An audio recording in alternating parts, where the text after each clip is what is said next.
Hello বন্ধুরা, আবার একটা নতুন ব্লগে তোমাদেরকে স্বাগত। আজকে রবিবার, আজকে এই বৃষ্টির দিনে আমি চলে যাচ্ছি একটু ঘুরতে নিজের বন্ধুদের সাথে মায়াপুরে।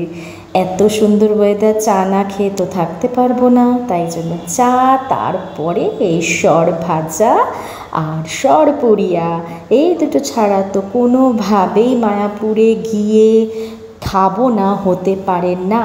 সাথে মিষ্টি। আমরা এবার চলে এসেছি মায়াপুরের মন্দিরে। দেখো কত সকাল সকাল পৌঁছে গেছি, সময় এখন 9:15। এবার মন্দিরের ভেতরে যেতে যেতে ওদেরকেও ডেকে নিলাম। এখন মন্দিরের ভেতরে যাইনি, কিছুক্ষণ বাইরে আমরা ছিলাম। বাইরে থেকে মন্দিরটাকে দেখতে কি অপূর্ব লাগে দেখো তোমরা। এত সুন্দর ওয়েদার ছিল, বৃষ্টি পড়ছে, আকাশ এত সুন্দর, তার মধ্যে মেঘলা মেঘলা ওয়েদার, ঠান্ডা ঠান্ডা হাওয়া দিচ্ছে। যদিও একটু একটু রোদ ছিল, তাহলেও বলবো ভীষণ মনোরম ছিল। দেখো একটা গোপালকে নিয়ে কেমন করে যাচ্ছে। তারপরে আমরা নবদ্বীপের উদ্দেশ্যে যাত্রা করলাম।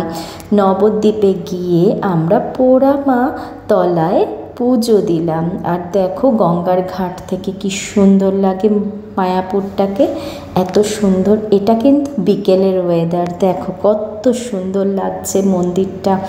আর এখানে যত সমস্ত ভক্তবৃন্দ ছিল সবাই কি সুন্দর বিকেলবেলা কীর্তন করছে, নাচানাচি করছে। এবার বাড়ি ফেরার পালা।